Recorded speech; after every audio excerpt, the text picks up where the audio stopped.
Ok. Sada je vreme za drugi najbolji primjer iz prakse.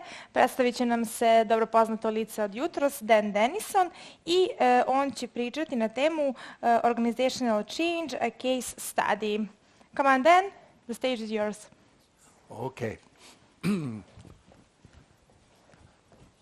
All right, thank you very much. You're welcome. And I have some slides that should be up here. Yeah? Hello? Good morning?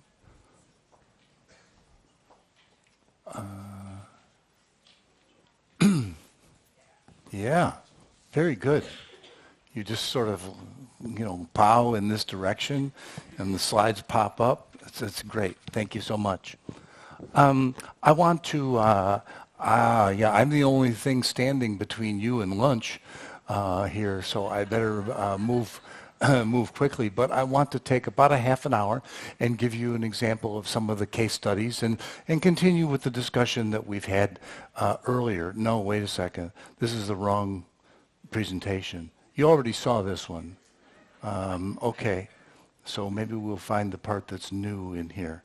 It's coming. It's good. Yeah, case studies. Okay. We usually think of culture about distinguishing between the parts that are visible, that are like the tip of the iceberg. That's a small part of the iceberg, and the values that underlie that are the middle part. But the hardest part is the underlying assumptions. And these build up over time as any human group survives together. We learn the lessons that we think are important to pass on to the next generation, and to teach them about how they can survive as a team. And any human group does this, whether it's a family, a tribe, a village, a nation, an organization, a business, a team, a sports team. And so, these are some of the background principles that are very important. A lot of we also emphasize in the way that we approach the culture topic is that culture is about habits, routines, and the process. And so I brought out a quote from famous psychologist William James, who talked about how you have to make automatic and habitual the useful actions, and the more the details of our daily life that we can hand over to the effortless custody of automation, the more then our minds are free for proper work. And so looking at an organization as a bundle of habits is very important, and the habits stick around a long time. One of the examples that we used in our book is this example that came from World War I, just after the fall of France, and it's about a young time and motion study expert that's studying artillery crews, and they'd drive the trucks out into the battlefield, and then they'd practice, shooting. And he noticed something really unusual, that just a few seconds before the gun went off, two of the members of the team would come to complete attention and would stand there until the gun went off. And he said, well, what's going on here? What are they doing? They're wasting time. They could be reloading. They could be cleaning the guns. They could be doing, anything here, but they're just standing there at attention. What's wrong with them? And so he found an old artillery, colonel, and he asked him, and he looked at it, and he couldn't make any sense. And then he thought about it for a little while, and he said, aha, I've got it. They're holding the horses. Okay? What's wrong with that statement? There aren't any more horses, okay? Much like the picture that Andreas showed us of, find the horse-driven carriage, find the automobile. This is at a point in time when the old artillery colonels, were used to the guns being dragged around by the horses. And so what happens if the gun goes off and you don't hold on to the horse? What do the horses do? They bolt, they run away, okay? Then what happens to your gun? Oh, it goes with them. Then what do? you have kind of a, interesting career choice there. You can, chase the horses into battle, and then both sides can shoot at you at the same time, and that's not so good. Or you can call HR, and you can ask for kind of a lateral transfer, a career change. How many times would you make that mistake for not holding the horses? No one does that a second time. If they live through the first one, it sinks in. The habits that we learn the hard way are the ones that stick with us the longest. Okay, so if you have a hard time figuring out how to deal with your older colleagues, think about where they learned their lesson, where they learned about what was important, because a lot of times they're still holding the horses. And you don't have to be, very old to start doing this. We get really attached to the ways of work that we learned in the past, and when there comes a disruption in the marketplace where we have to change, then a lot of us are still standing there at attention holding the horses. So looking at organizations in terms of habits is one of the key parts of our culture practice. And I want to just mention this for a little bit at the beginning of this discussion, and then I'll show you some more detailed case studies. But one of the things that we learned to do was to analyze the organization in terms of the core habits. And we found something interesting. We started looking at the habits in terms of every organization having what we called a set of good old habits. And those were the foundation pieces of the organization. Those are the things that the organization did well in the past. That was a part of what was the foundation that they built that made them great. And that will still serve them well in the future. Now, we also found in most every organization that they had what we called some bad old habits too. And I'm sure in your organizations they don't have these bad old habits. They're all good old habits. But every organization that you see, there's areas where they're holding the horses. There are things that worked well in the past but don't work well in the future. Don't work well today, and organizations get very, very comfortable with these and kind of they love, their bad old habits, and they stick with them because they're very attached. And the uncertainty of the future is always weighted more heavily than kind of the failures of the past for at least for a while, till we wake up, till we open our eyes, till we become aware. And so good old habits, bad old habits are important to understand in every organization because those help illustrate the foundation of the culture and what you have to work with as you move forward. Now, there's also new habits here on the other side. There's these good new habits that you need to invent and perfect because they don't exist. How about if you're expanding globally and you've always been a regional company before, or if you've always done business within Serbia, but then you're trying to become a regional company? You have this whole range of blank pieces of paper that you have to start writing the future on. I was talking last night about when I first came to IMD in Switzerland 15, 20 years ago. One of my first clients was a Japanese company, Canon. Canon makes great cameras, copiers. At that time, Canon had 23 country presidents in Europe. And they had about 400 Japanese expats in Amsterdam, and that was it. There was no pan-European organization. It was country by country. And of course, the marketplace, the retail channels, those all went cross countries. The big clients, companies that bought a lot of their products, went across boundaries every day, no problem. They were still designed for the past. And so they had to create a lot of good new habits with a completely blank sheet of paper. And you know what the one was that they fought about the most, that they really argued about a lot? They had to create a car policy. It's so trivial in a way, but it created such a fight.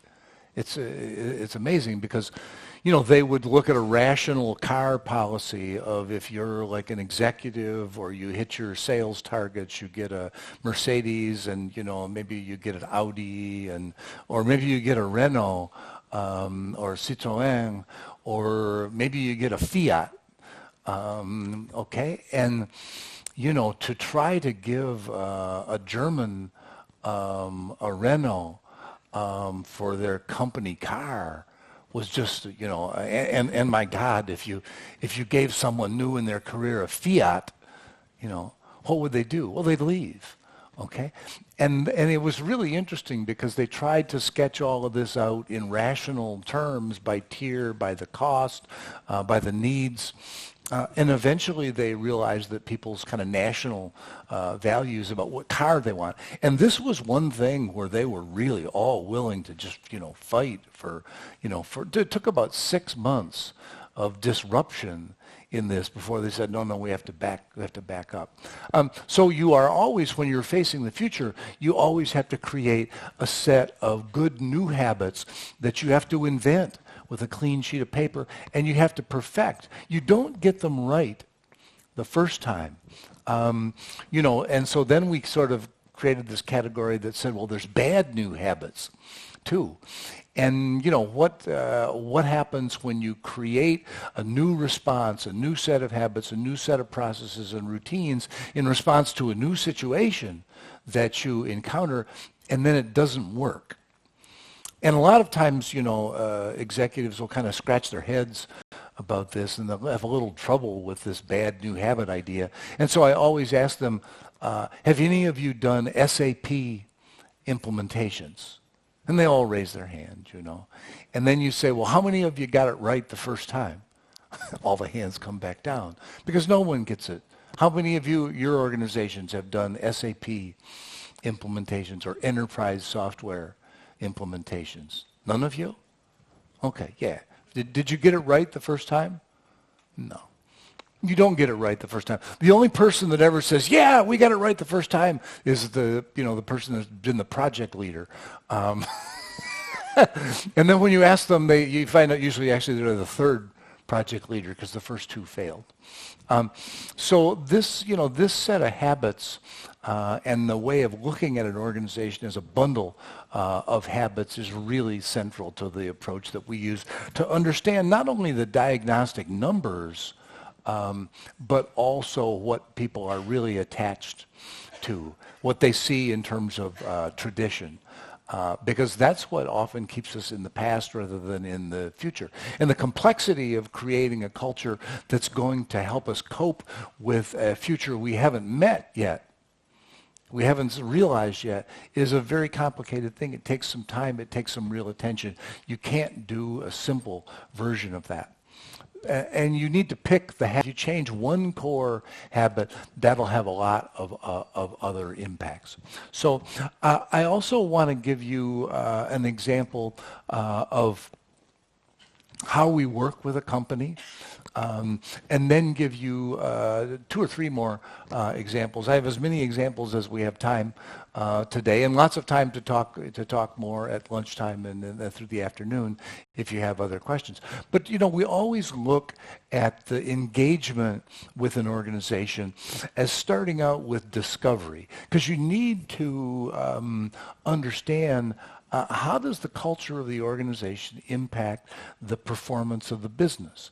And that can have a really different form. In some organizations, we can't recruit enough software developers. We don't have a strong enough employee branding to do that. In others, it's, our pricing is all wrong. Our pricing reflects the business model that we had 5 or 10 years ago.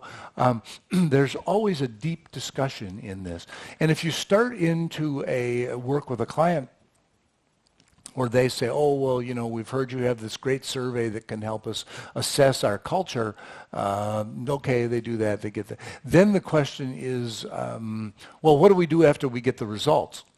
And we found that's the wrong way to think about it, that you have to start with what is the purpose? Why are you doing this? What competitive issues in the business require you to go to this level of culture where you're looking at mindset, leadership, and the system as something that has to change for you to compete. After you do that, there's a million different ways that you can develop the culture of an organization. And so we focus on, creating a plan for how you're going to work to develop the culture. Then usually the third step is a diagnosis of what's the current state.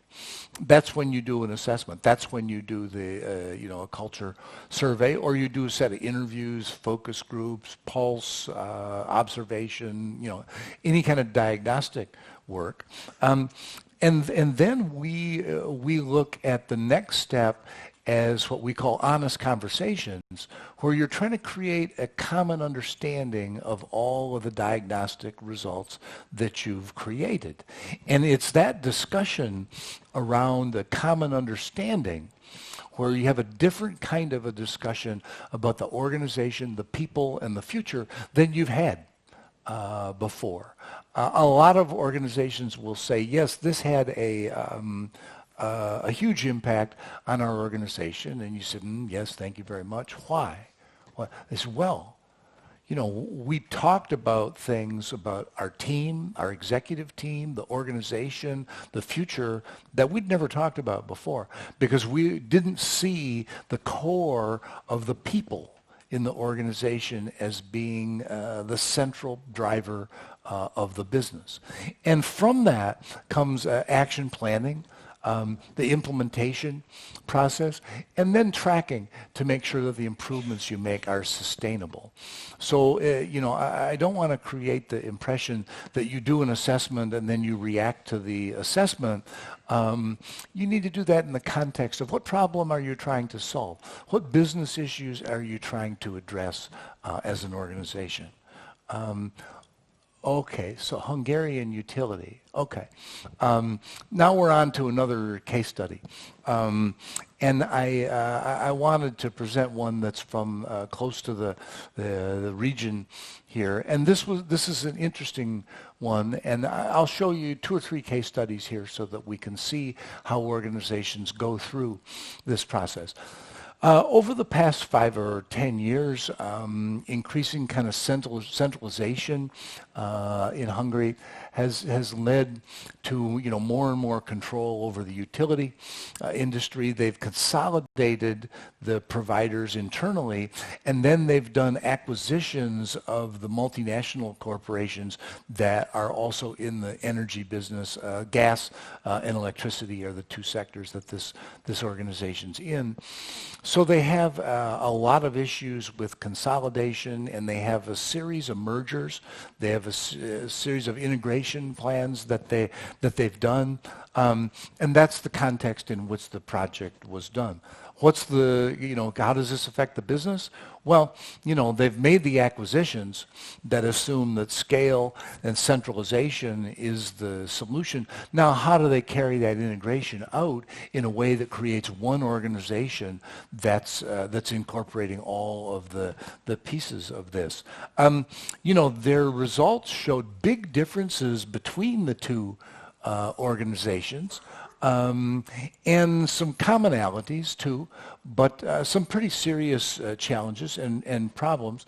And they did a full cascade of the results, where they start by discussing the results at the top of an organization, but then in each division or each department, they looked at the results, and they looked both at what they could solve in their own location, in their own part, in their own function, in the context of the change agenda for the organization as a whole. And that ended up being an area of very, very high impact. Because here's what they saw in their overall results, and kind of a mixed profile, almost no focus on the customer, not very well coordinated. And this is an aggregate of the old organization and 2 new acquisitions. And so their 2 new acquisitions here tell us the interesting part of the story is that their first Their first acquisition, this is the overall headquarters. This is their first acquisition that was from EDF, a French company. And this is really pretty good. I mean, they do share this almost total neglect of the customer. I mean, we produce the power. You know, if they get some, they're lucky, which, you know, is not really the way that you run a utility on a global scale. And so that highlighted a big area where they needed to change pretty dramatically.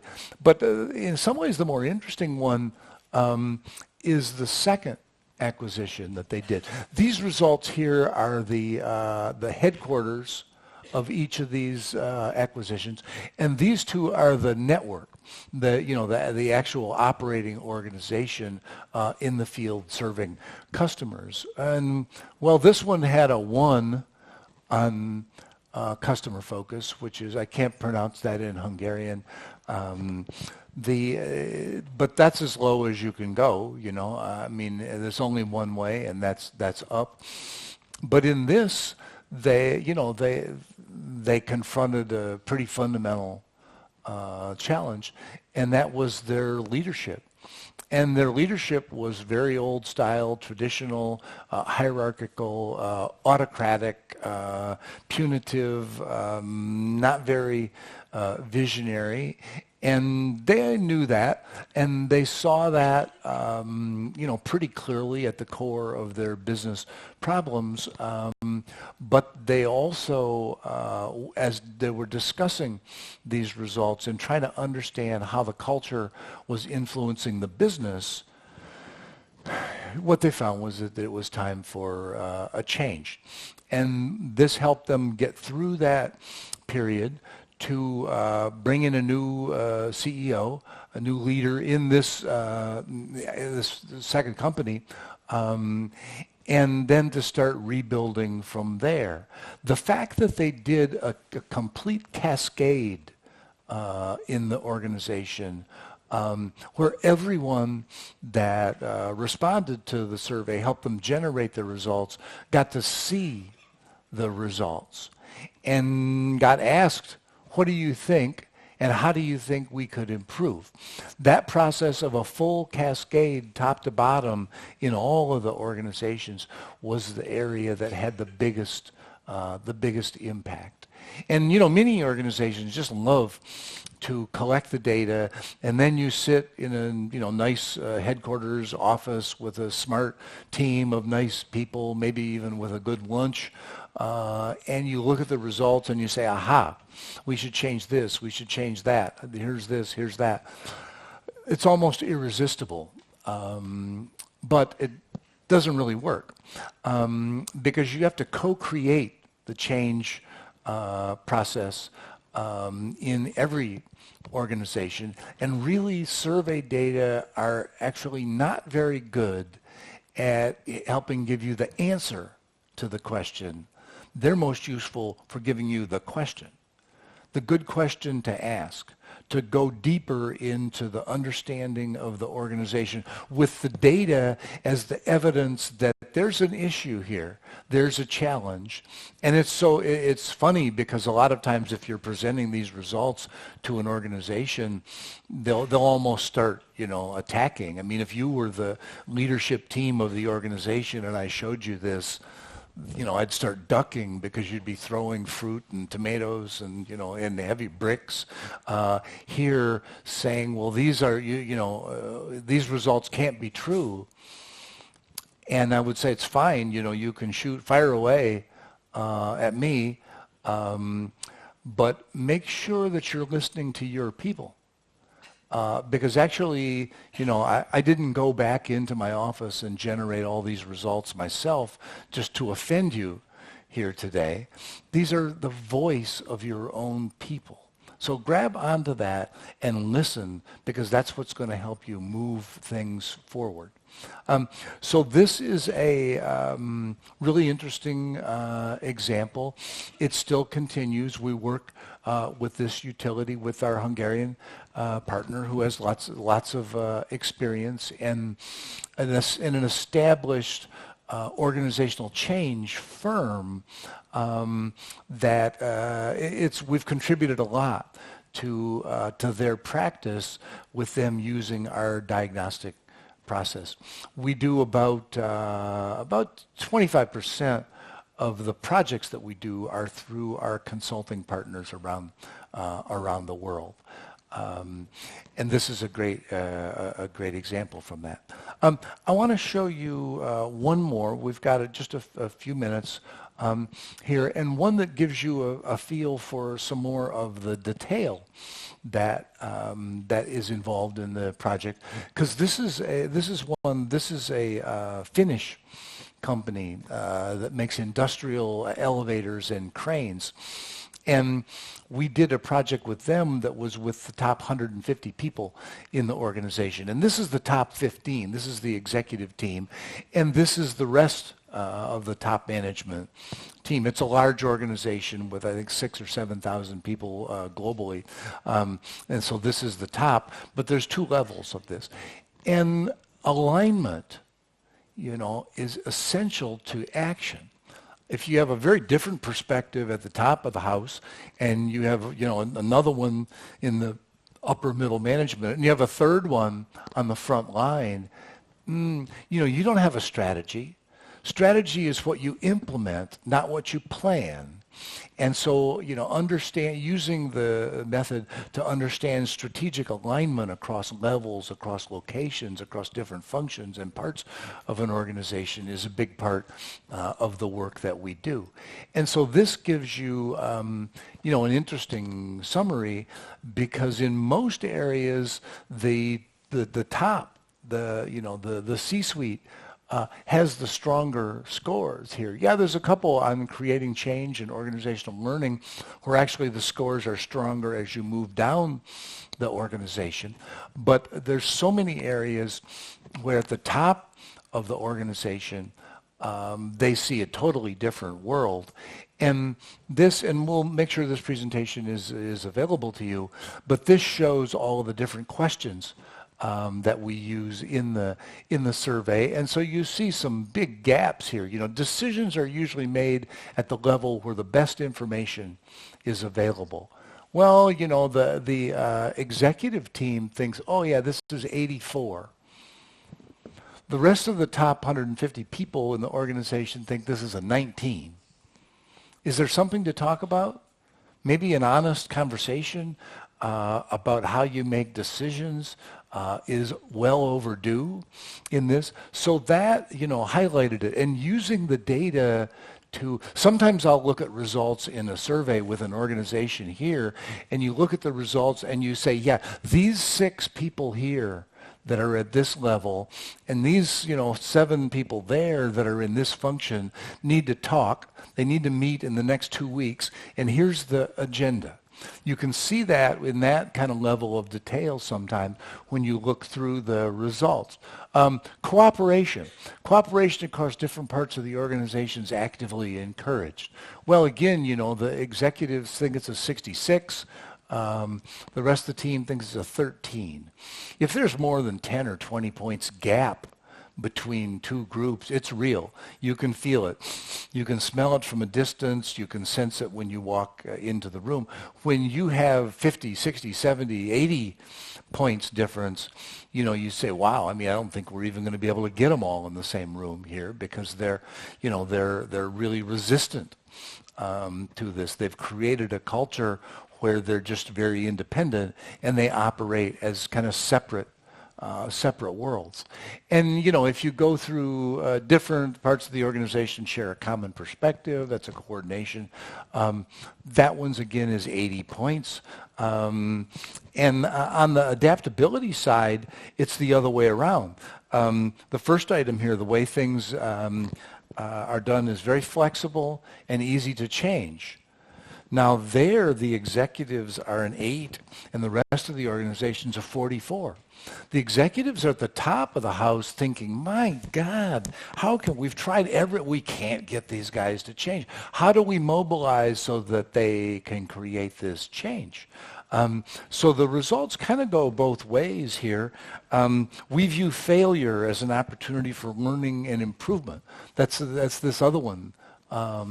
Here, the executives, interestingly enough, have much lower scores on that, and actually the whole leadership team quite a bit more forgiving on doing this. So this example gives you like quite a bit of detail of the items that we use, the questions that we use, and how you use those in the context of the model that they measure to try to build understanding and to come back to the organization with some clear areas where they need more concentration. They need more discussion. Maybe there's some obvious answers that come out of the data. That does happen. But usually it's this process of honest conversations that'll drive the change process. I don't know. One other, just a very quick example, and then we'll take some questions and we'll move to lunchtime here. This is one of a big retailer. This is from the States. Huge big box retailer like Home Depot or Lowe's, if you know those kind of guys. And they're trying to do a digital strategy where they have omni-channel. Yes, you can shop online. You can also go to the store. You can also hire a service professional that'll do the home remodeling job for you that'll handle. So there's 3 or 4 different channels that they use, and they need to use them all, and they need to use them really well. And they need to have an information system where they can track individual customers as they use those different channels. So that's a big step forward. And again, you look at this and you say, oh, okay, so at the VP or the C-suite level, what's the problem? Everything looks great. We think it's working like a charm. They're all people who grew up in an era when the way that you built sales was that you opened new stores, and that they could predict their growth rate by how many new stores did you open this year. Then some of the leaders in the industry at this omni-channel strategy started to create sales growth while they were closing stores. Never saw that before. What's that mean? And that made the whole organization here, as you go on down the line, said, well, what's our omni-channel strategy? And the leadership team was very slow to respond to that because they didn't see the problem. And so actually they're now gone. Okay, they were very successful. They had a great run. Their CEO had a terrific career, but not the leadership team to take them into the omni-channel era of really ferocious competition. Both with their traditional competitors and with just online retailing. So this one gives you an example of how the close analytics that you do in different parts of the organization are also a key part of how you intervene. Because it's not enough to say, hey, here's one profile, we're going to change this, fix that, we're going to have 6 to-do list items here, our new set of core values. You have to actually get much more granular. Because cultures are different in different locations, in different functions, and at different levels in the organization. Okay, so I'm 3 minutes over, but I'm glad to be able to go through several of the examples here. There's lots more if you're interested, but let's stop here. Maybe it was a question or two on the board. I can answer quickly and shortly. Let's see this question. Yeah. Why do we plan before we do the diagnostic? Because you need to know why you're doing the diagnostic.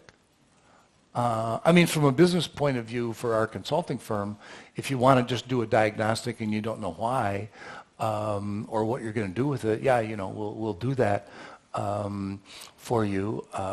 But that's not what we see as having an impact on the organization.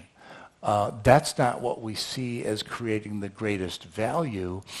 And furthermore, if you just do, I mean, one time I had someone call me and said, we need to do a survey before the end of the year. And I said, well, why are you going to do that? He said, well, because my boss told me to.